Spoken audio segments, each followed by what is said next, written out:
కొన్ని సినిమాలు థియేటర్స్లో ఆకట్టుకుంటాయి, కొన్ని సినిమాలు ఓటీటీలో అలరిస్తాయి, కానీ మరికొన్ని సినిమాలు మాత్రం ప్రేక్షకుల హృదయానికి హత్తుకుంటాయి.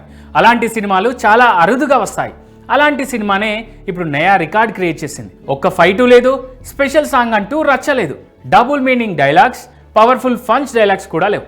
ఆ మాటకొస్తే పెద్ద కథ కూడా కాదు, కానీ ఈ సినిమా భారీ హిట్ అనుకుంది. ఇంతకు ఆ సినిమా ఏదో తెలుసా? అదే సైలెంట్గా వచ్చి ప్రేక్షకుల మనసుల్ని దోచుకున్న సత్యం సుందరం సినిమా. ఇదొక ఎమోషనల్ డ్రామా సినిమా. ఇప్పుడు ఈ సినిమా ఏకంగా ఓ ఘనత సాధించింది. ఏకంగా అల్లు అర్జున్ పుష్ప 2, ప్రభాస్ కల్కి సినిమాలనే బీట్ చేసింది. గతేడాది అంటే 2024లో చాలా సినిమాలు విడుదలై ప్రేక్షకులను ఆకట్టుకున్నాయి. అందులో యాక్షన్ ఎంటర్టైనర్స్ చాలానే ఉన్నాయి. పుష్ప 2, కల్కి 2898 AD లాంటి భారీ బడ్జెట్ సినిమాలు కూడా థియేటర్స్లోకి వచ్చాయి. అయితే ఆ సినిమాలు ఏవి అందుకోలేని ఓ రికార్డును సత్యం సుందరం సినిమా అందుకుంది. తమిళ్లో మేషగం పేరుతో కార్తీ అరవింద్ స్వామి లీడ్ రోల్లో తెరకెక్కిన ఈ సినిమా తమిళ తంబిల మనసులను గెలుచుకుంది. అలా తెలుగులో సత్యం సుందరం పేరుతో రిలీజ్ అయింది. ఇక్కడ కూడా తెలుగు వాళ్ళను ఆకట్టుకుంది.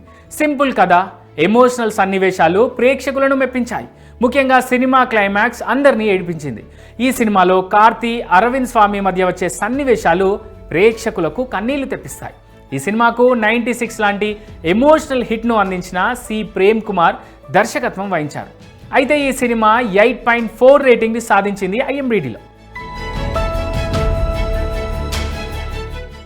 ఇదే IMDb వెబ్సైట్లో ప్రభాస్ నాగశ్విన్ కాంబోలో తెరకెక్కిన కల్కి మూవీకి రేటింగ్ 7.0గా ఉంది. ఇక అల్లు అర్జున్ పుష్ప 2 సినిమాకు IMDb ఇచ్చిన రేటింగ్ 6.2 మాత్రమే. ఇక ఈ రెండు యాక్షన్ పాన్ ఇండియా సినిమాల కంటే సత్యం సుందరానికి IMDb ఇచ్చిన రేటింగ్ 8.4 ఎక్కువ కావడం ఇప్పుడంతటా హాట్ టాపిక్ అవుతోంది. ఈ సినిమా వైపే అందరినీ మరోసారి చూసేలా చేసుకుంటోంది. ఇక ఈ విషయం పక్కకు పెడితే ఈ సినిమా ప్రస్తుతం నెట్ఫ్లిక్స్లో అందుబాటులో ఉంది. ఈ సింపుల్ ఎమోషనల్ డ్రామా మీద మీరు కూడా ఓ లుక్ వేయండి వీలున్నప్పుడు.